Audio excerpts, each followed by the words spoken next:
of hunting and fishing licenses, and the Heritage Fund, lottery dollars working for wildlife. Some projects are made possible by the Sport Fish and Wildlife Restoration Fund.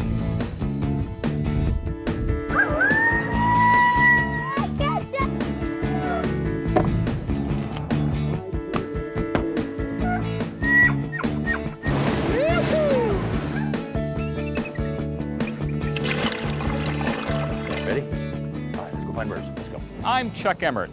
Today we've hiked deep inside the Grand Canyon and ended up at this remote spot along the banks of the Little Colorado River. This is one of the last places in the world where a certain fish called the humpback chub still exists. Stay tuned. I'll show you more about the humpback chub and what the Arizona Game and Fish Department is doing to protect and conserve this endangered species.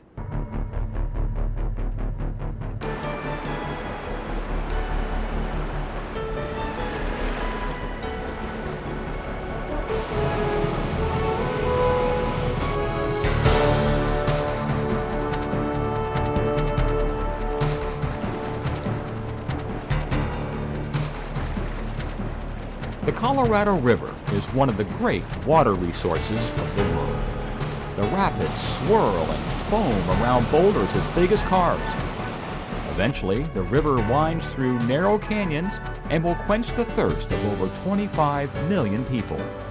There are 22 water storage reservoirs in the Colorado River Basin, and one of the largest is Lake Powell, created by the Glen Canyon Dam. Downstream, the river snakes through the Grand Canyon, carving solid rock cliffs over 2 miles high. Then, for 293 miles, it flows uninterrupted before reaching Hoover Dam. This is one of the most beautiful places on the planet.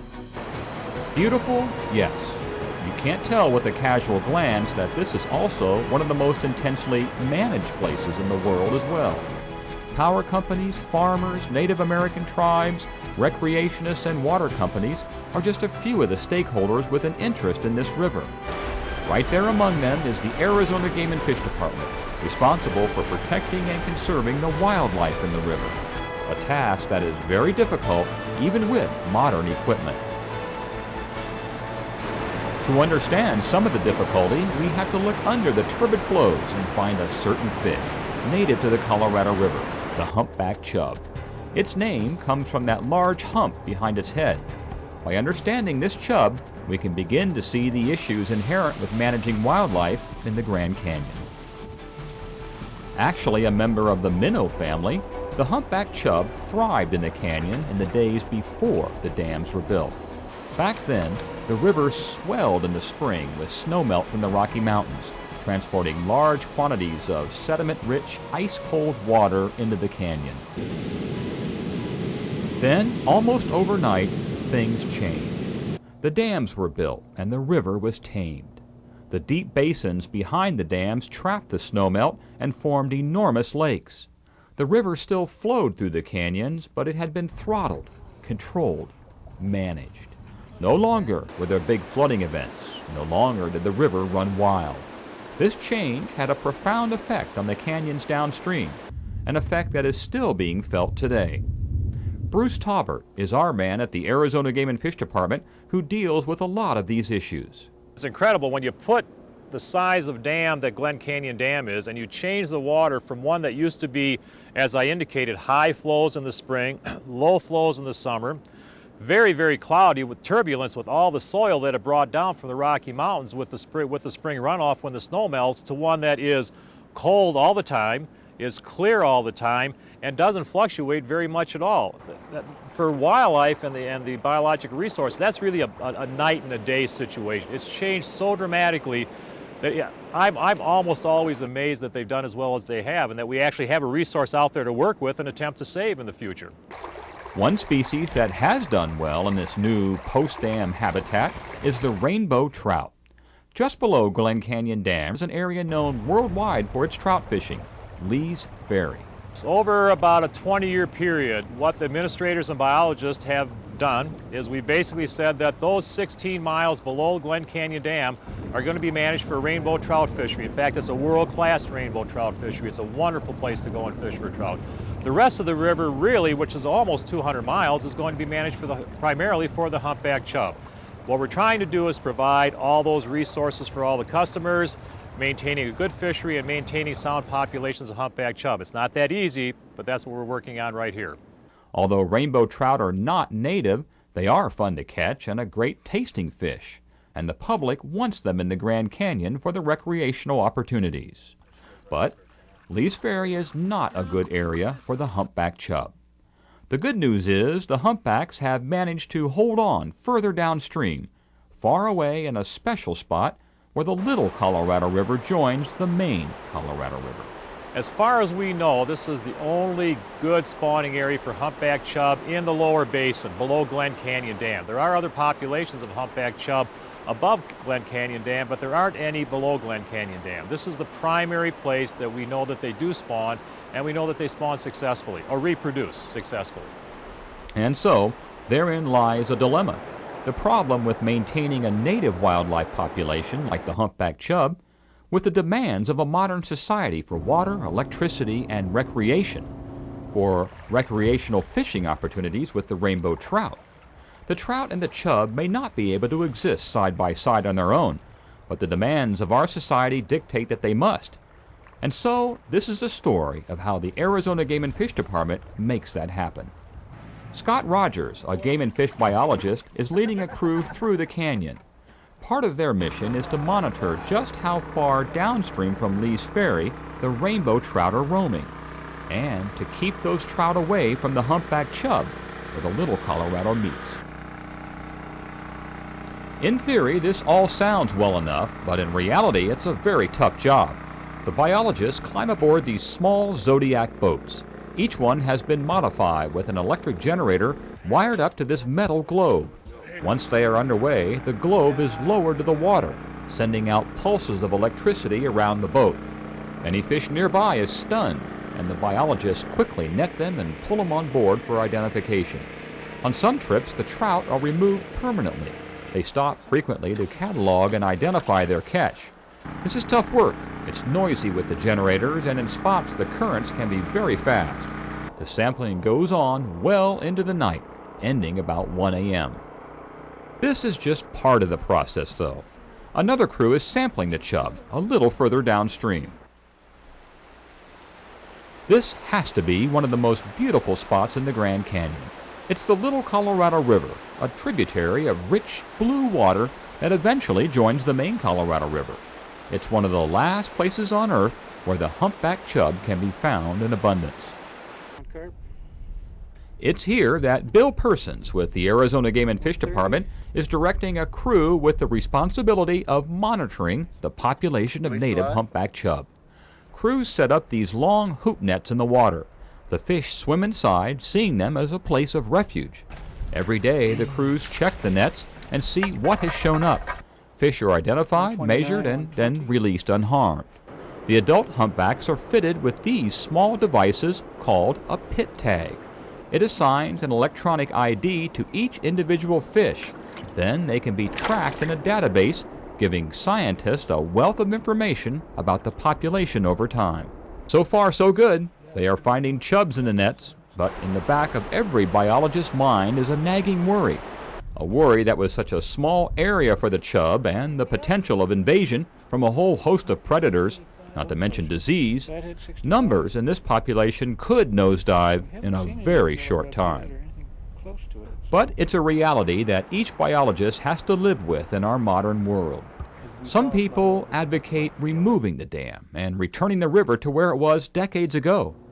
But what about the millions of people depending on the water and electricity the dam provides? It's a complicated question with no easy answers.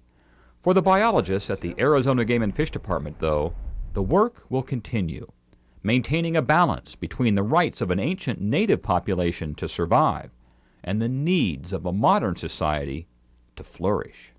Now, a place as old as the Grand Canyon invites all sorts of strange stories and legends. Of course, those stories don't end at the canyon walls. Here's a look at some strange myths involving wildlife in Arizona.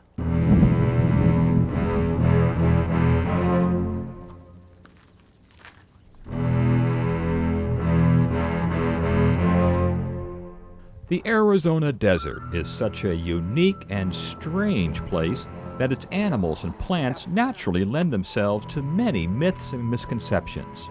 How do these myths start? So-called old wives' tales were more likely old prospector tales that made their stories just a little bit more colorful. Take the much misunderstood rattlesnake. It's a common idea that they have to be coiled to strike, but no one checked with the snakes on that fact. Though they are able to lunge forward with more force from the coiled stance, rattlers can strike and bite from any position. Another mistaken idea is that snakes always rattle before striking. In fact, what we're finding, that is one of the things we do as part of the data that we take, is that really it is less than 1% of the snakes are rattling as we approach them. Far from being aggressive, when dealing with us humans, snakes usually first try to hide, lying quietly and hoping not to be noticed. More times than not, we are walking by the snakes. We only see the very, very most obvious ones. Probably for every one that the average person sees, there's probably about 10 more hiding out that they never get a look at. We find them able to hide just in the most incredible places, and even sometimes sitting above ground to where you would think they would stand out like goat turds in a milk pail. In reality, they just blend completely into their surroundings. Baby rattlesnakes have the reputation of being more venomous than their adult counterparts, a myth that was born out of the idea that these youngsters couldn't control the amount of venom they injected. With regard to their venom, a major misconception is that baby rattlesnakes are more dangerous or their venom is more toxic, or what we refer to as a lethal dose. That particular situation is not true. By far, adults are more dangerous, not only in terms of the toxicity of venom, but the quantity of venom. So baby snakes are far less dangerous than adults. Another common misconception is that you can tell the age of a snake by the number of rattles that it has. What this really tells you is how well the snake's been eating. Snakes add a rattle every time they shed their skins as they grow, which may happen as many as 4 times a season if the eating's good. Also, a few rattles are bound to break off with all traveling and going in and out of burrows that an adult snake does in its lifetime. So, even a very large snake may not end up with a full set of rattles. The rattles on a young snake will form a taper. A rattlesnake is born with just a button, and then each time it sheds its skin, it adds a rattle segment. With a very young snake, that set of rattles is going to be tapered, something like this. As the rattles start to grow longer and longer and longer, eventually they break off. And pretty soon you have a snake that has a straight set of rattles that go straight up and down. There's 2 ways to really tell how old a snake is. One is to look for the straight rattles with a long length of rattles. The other way is the size. The snake keeps growing till its dying day. And if you find a very large snake with a very wide set of rattles that are very long, you can be dealing with an individual that is perhaps 20 years old. The Gila monster is another creature whose unusual appearance and behavior invite strange stories. It is said that Gila monsters spit their venom. Well, they do hiss at whatever threatens them, so their breath may be bad, but it's not dangerous. Gila monsters chew to get more venom into the wound. The venom flows from glands in the jaw into the saliva and then along grooves in the teeth, finally into the flesh of whatever the monster is biting. Bats are also one of many misunderstood Arizona creatures. Many people give credence to the idea that bats will get tangled in your hair. This is difficult to believe of an animal that can detect a fiber the thickness of one hair at a distance of 16 feet. Bats' echolocation abilities are so sophisticated that they can catch flying insects trying to evade them in full darkness. Bats are also often called flying mice, but they aren't rodents at all or even closely related to them. And they're not even blind, despite the old saying. Another animal also mistakenly thought of as a rodent is the javelina. Rodents are gnawing animals with orange teeth, Think of mice or beavers. Javelinas with their big white canines would have a hard time gnawing anything. Javelina is also not a pig. It's in its own separate family, Schuett, which is only distantly related to the pig family. Many times people say javelinas have charged them, but their eyesight is so poor it's more likely that in a rush to escape, the confused creature probably didn't realize the person was there as it ran straight toward him. Even this little guy, the tiny hummingbird, has myths of its own. One is that they never stop flying, which isn't true. Even visiting 2,000 flowers a day, the dynamic hummingbird simply can't consume enough food to keep zooming about constantly. So, in between feeding, they usually sit quietly on a branch, spending as much as 75% of their time resting, digesting, and grooming. An amazing truth about hummingbirds is they migrate hundreds of miles every year, and for a tiny creature that weighs only a few grams, that fact is more unbelievable than the myths. Animals are not the only desert dwellers who've had creative license taken with the truth. Even the mighty saguaro has a few misconceptions of its very own. One of the big myths about saguaros are that they grow these arms to help them balance, that they put these arms out as they need to balance. Saguaros can't grow arms quick enough to balance, so if that plant's off center or is in danger of falling over, there's no way it could possibly put an arm up quick enough to counterbalance that. And if you look around, eventually you'll find a saguaro with all the arms growing out of one side. So that's just a wives' tale, and it really doesn't have much to do with reality at all. Perhaps the biggest myth of all is that the Sonoran Desert is a harsh, inhospitable place. The exciting diversity of the plants and animals that live and thrive here puts that story to rest. Well, one thing true about Arizona is you don't have to go very far to see wildlife. In fact, many cities and towns are building parks especially designed to attract wildlife. Here's a look at one such place right in the middle of Phoenix.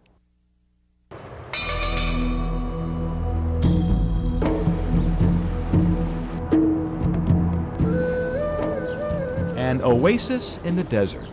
There are numerous places in Arizona where you can find a cool and inviting spot like this, but how many are located so close to downtown Phoenix? Some of the comments that I have heard from visitors so far, we've only been open 5 months. We opened officially to the public on November 5th, 2005. Really has been amazement. They find it hard to believe that something like this exists a mile and a half from downtown Phoenix. This is the Rio Salado Habitat Restoration Project. Its goal is to restore the native wetland and riparian habitats that were historically found along the Salt River when it flowed free through Phoenix. When it's completed, the project will be 5 miles long and cover almost 600 acres that extend from 19th Avenue to 28th Street. Visitors can enjoy the area on a hiking and biking trail system that winds throughout the property. The largest of the restored areas is called the Demonstration Wetland, and it's located at Central Avenue, 1/2 mile south of Interstate 17. One of the goals for the Rio Salado Habitat Restoration Project is to serve as essentially an outdoor living classroom. We've worked with many schools offering an opportunity for school children to visit the habitat and get a sense of what a riparian environment is. It's something that has been lost throughout the Southwest, and by recreating it, a portion of it, the children are able to get a sense of what a cottonwood is, what types of fish or invertebrates live in a wetland, talk about water quality, talk about the importance of using water wisely. So this really is a, like I said, an outdoor living classroom. On this day, a group of children from Nevitt Elementary School were on a field trip, led by members of the Arizona chapter of the Audubon Society. One thing that's very special about the place where there's a little more water is you do get more trees, and they're taller trees. And that's why we can be in the shade, so we're a little bit cooler. Oh, I think he looks like something that's on your bird guy. What is he? Look on your bird guy. Pie-billed Grebe. Exactly. He's a pie-billed grebe. He died. Most of these children are urban children, and they're probably second or third generation urban children, and they've never had the opportunity in many cases. In some cases they have, but to get out into nature and really experience the wow of nature and sort of understand what natural land is all about and how to treat it. There you go. This is a bird spotter here. Audubon has become partners with the City of Phoenix. We feel very fortunate to be part of this whole Rio Salado project, but the City of Phoenix has leased us 4 acres on the south side of the river where we're going to build a center, and we're going to build a riparian habitat as a demonstration area and do some interpretive trails over there. And we will be the interpretive piece for the whole Rio Salado. So hopefully people can come to the Rio Salado Audubon Center and learn about the kind of habitats that these kids were studying this morning, and then they can go out and enjoy it themselves and understand it a little bit more, and through understanding then love it a little bit better. Well, there's lots of stuff to do. We need the environment to live, and it's important to see what we need it for. I mean, and to see what it's there for and why it's there. You have to learn that the environment isn't just there for you to just trash around. It's there for you to like and learn about and take care of. On one of the groups that we did have out here, a lot of the kids said, why is all that trash in the river? Why is it, it looks really gross and ugly. And it was a really good opportunity to talk about the importance of throwing things away properly and recycling. And because of that, these kids were able to go back to their families, to their homes, and talk about throwing things away. Those trash cans that they created that we have throughout the project are because of their maybe aha moment that they had, where if they don't throw things away properly, if they litter, it eventually ends up here in the Salt River. We have 31 storm drains that carry water from throughout the city to the river. It brings with it a lot of trash. It is something that we feel that we can do a better job of educating the public and hopefully changing some behaviors. To help bring the Salt River back to life, habitat experts brought in for the project reintroduced over 76,000 plants, all of which would typically have been found along the river corridor. But the lower Salt River has not always been treated so well. In the early 1900s, a series of dams were constructed to store the salt's precious water and to prevent seasonal flooding. Once the portion that used to run through Phoenix became a dry riverbed, it began to attract heavy industry, and it also became a huge illegal dumping ground. One of the challenges that we have with this project is the fact that this is a highly disturbed site. In this 5-mile stretch, we have 13 known landfills. The river has been abused with illegal dumping. As part of the educational aspect of this project, items that were recovered from the river during the cleanup were incorporated into its design, like using discarded cement blocks and curbs as park benches. The river relics are a wonderful addition to the project. As we were cleaning up the river and doing a lot of the restoration programs, we would find these old cement blocks that were some of the pillars from the power lines that had fallen into the river. Just over there, some of the other things that were dumped in here. And we had the idea of using that as an educational tool for everyone to understand that this used to be a dump, and that we've taken them and we've made sitting places for people. We've used them as barriers for people to not drive into. And so we've used what we have taken out of the river to be part of the entire project itself. Rene Vera has spent his entire life near this portion of the Salt River and has watched it go through many seasons. I have some wonderful memories of crossing the bridge in the 60s and the 70s when the river bottom was being flooded. When we had all the torrential rains during all the different storms that we had. Oh, there was tremendous water. I remember watching some of the bridges disappear and going underneath the Central Avenue Bridge. At that time, the only bridges that were able to withstand the power of the water was the Mill Avenue Bridge, the I-10 freeway, and then Central Avenue.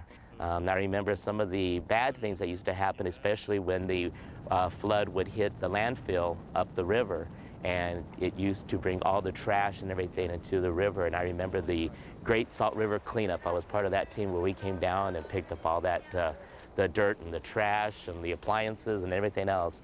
It was a great community experience, and it's something I'll always remember. The Rio Salado Habitat Restoration Project will allow a whole new generation of residents to enjoy and discover the river area that was once the lifeblood of Phoenix. This is another expression of what the citizens have deemed possible can happen. This is the pride that we as citizens take in our whole Valley of the Sun, where we want to leave a legacy for those who are coming behind us, that we understand what we have here and we want to keep for future generations. Let's keep our eyes open now. There's a bird over there.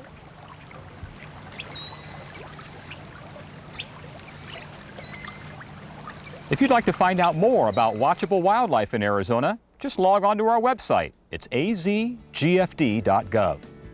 Well, that's our show for this week. On behalf of our producers, Carol Lind and Gary Schaefer, I'm Chuck Emmert. Thanks for watching.